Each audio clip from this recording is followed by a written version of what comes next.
Hello there. Welcome to the Word Cafe podcast. This podcast has been designed with created content that centers on the power of words. Can we really do anything without speaking? Can we really do anything without the agency of words? Yes, that is what this podcast is all about. And I am your host, Amakri Isobe, your neighborhood word trader. I believe in the power of words, for it is the unit of creation. I trade in words to profit my world. Hello there. Welcome to the Word Cafe podcast. All right, before we start, yes, I have to do this. Good morning. Good afternoon, good evening, good everything. How are you all doing? What's it like at your end? Beautiful. Yep. Thank God for life. We're good. I'm good where I am. Taking each step, one day at a time. And so glad that you're there listening and I'm here talking and we're having this wonderful conversation.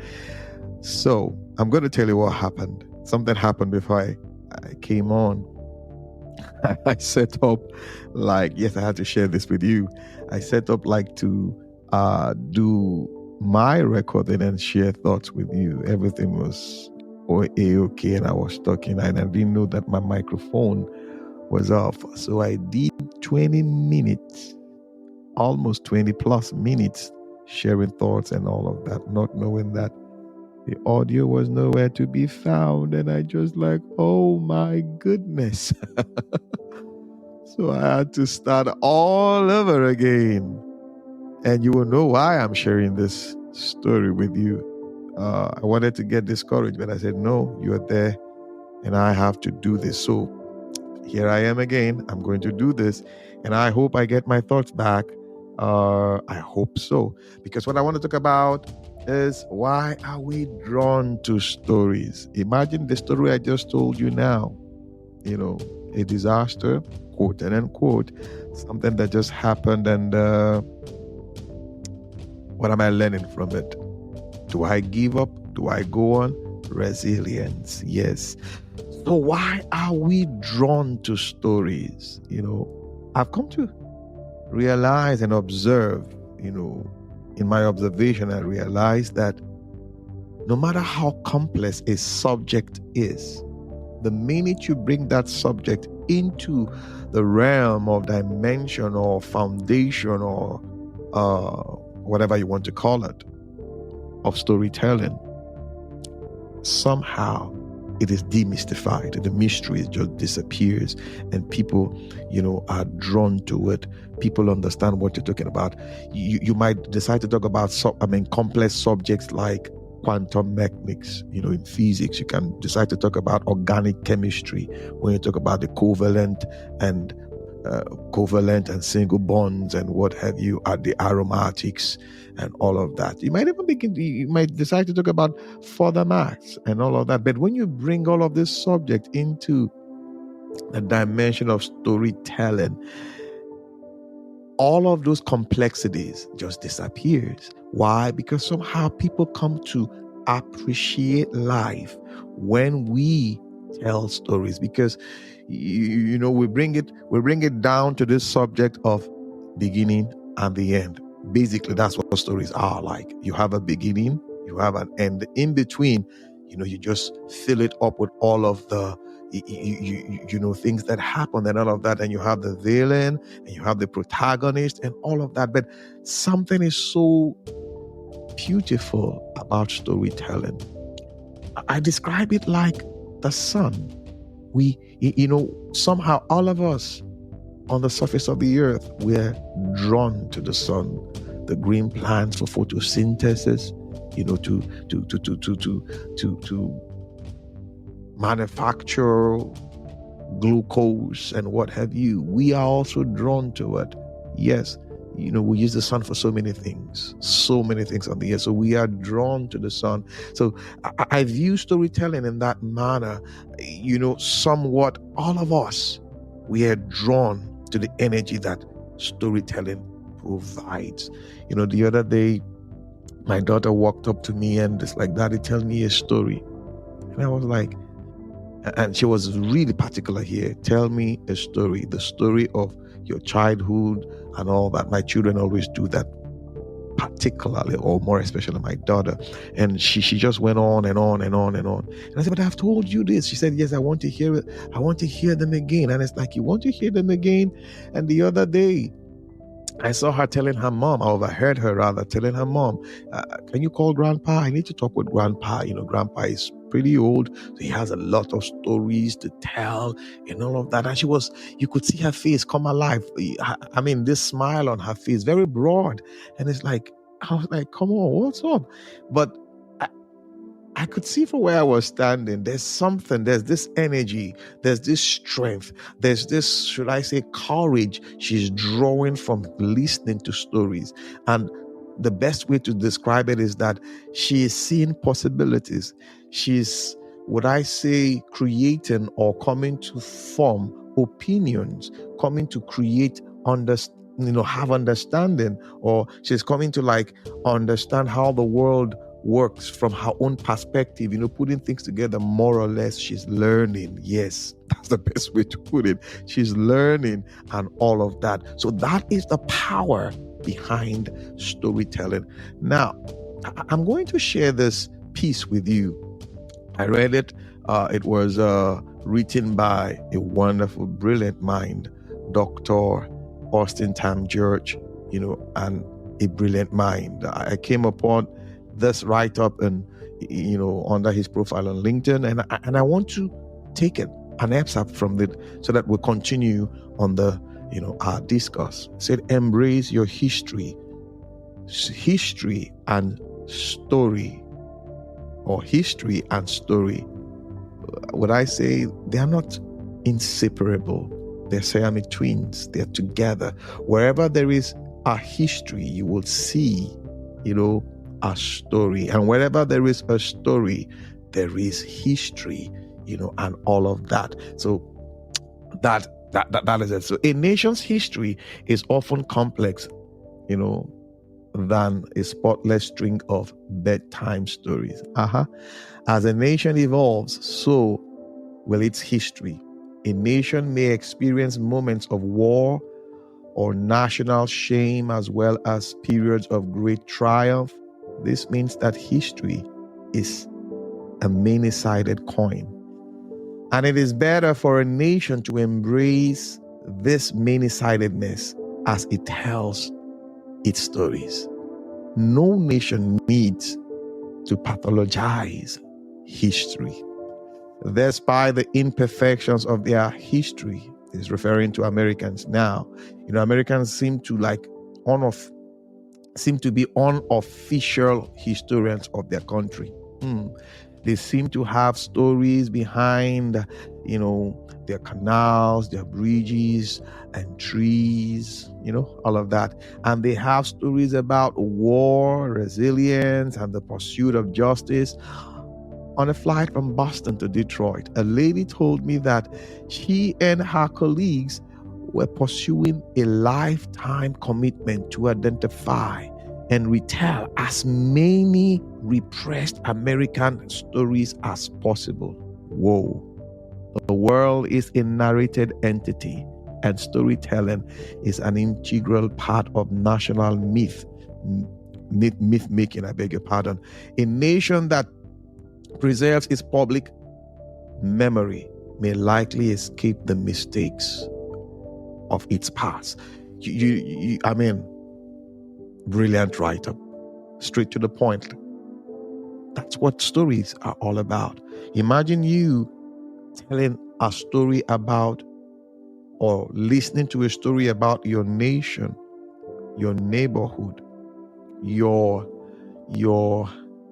that corner of the earth that you occupy, and you come to, sometimes it sounds impossible or unbelievable, I beg your pardon, when you hear stories about minds like Albert Einstein, minds like Nikola Tesla, minds like I'm talking about in our recent past, Minds like Henry Ford, minds like yes, our heroes, minds like Olusegun Obasanjo.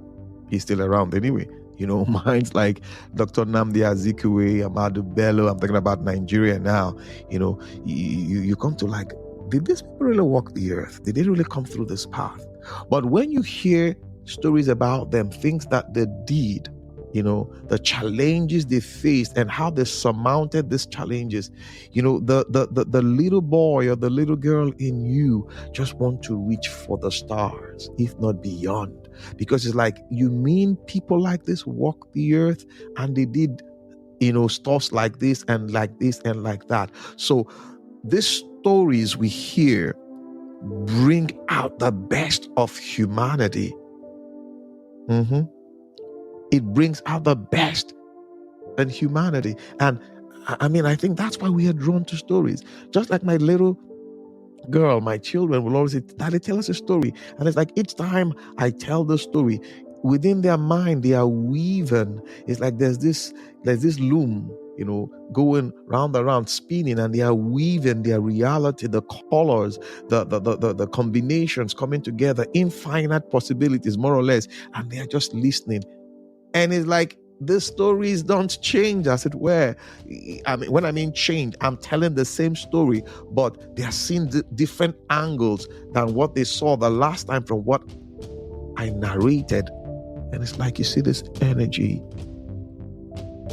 Yes, we are drawn to stories in that manner.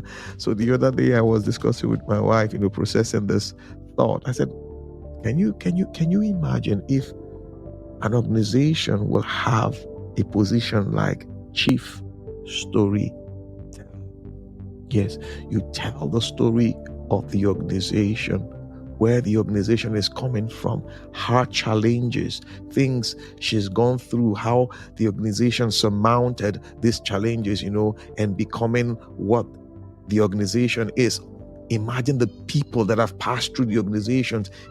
Imagine if the organization also have been around for like, say, 100+ years, a century, and you begin to think of the history, within the organization, not just the processes now, not just the machines, not just the artifacts and all that, but the human element. And you have somebody who curates the stories, chronicles them in such a way that you share it with the organization and with the members of the organization to inspire them.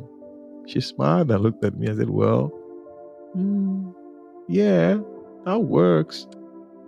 Honestly, stories inspires us. We are beings of inspiration.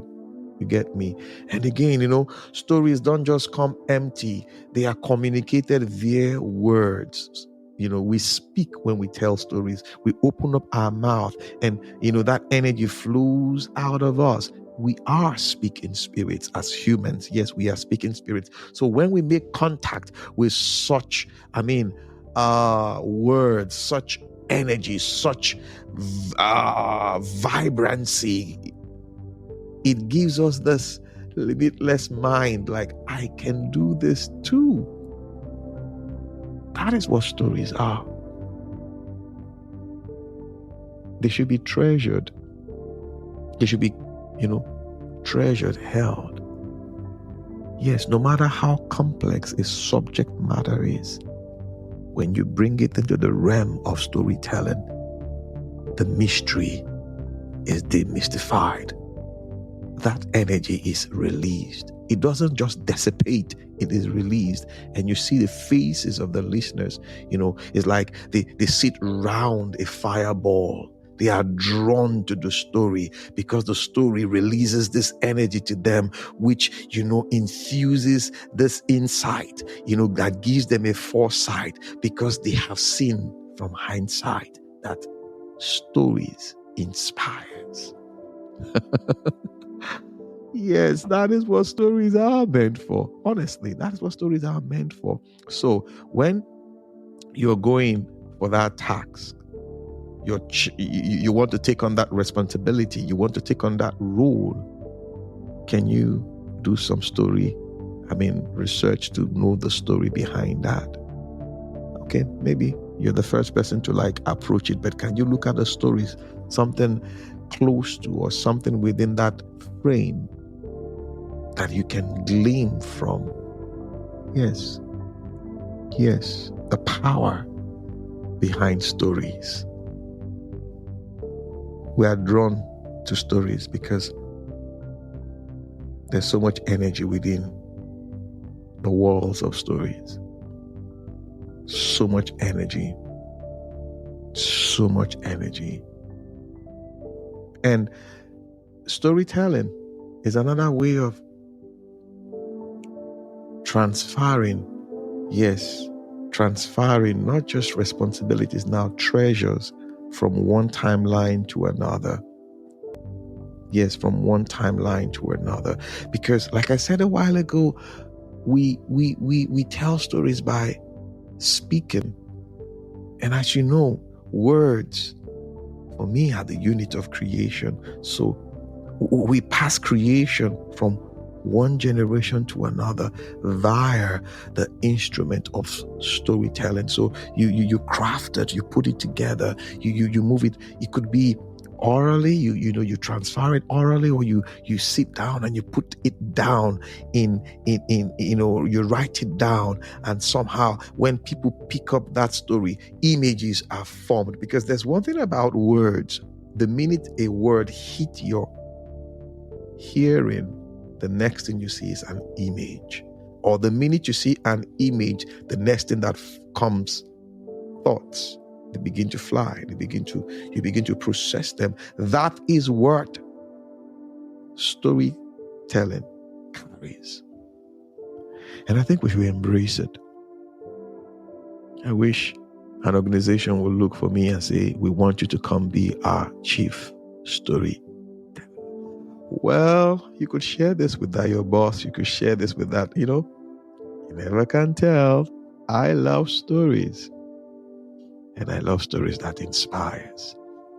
Yes, you know how we say it on the show. This is the space where we come in to lean on one another's experience to forge a positive path. Till I come your way again. Bye for now. Awesome time it has been with you on the Word Cafe podcast today. Thank you for being there. You can catch me up on my social media handles: Twitter, Facebook, LinkedIn, and Instagram, all at Amakri Isoboye. Also, you can get copies of my books: A Cocktail of Words, The Color of Words, my HR notebook, and Hocus Focus on God, on Amazon and Roving Heights online bookstores. You can also subscribe to my YouTube channel at the same address at Amakri Isowe. I love to hear from you and how this podcast has impacted you. You can leave me a message at my email address, amakrigaribaldi@gmail.com. That is AMACHREEGARIBALDI. Yes, till I come your way again. Bye for now.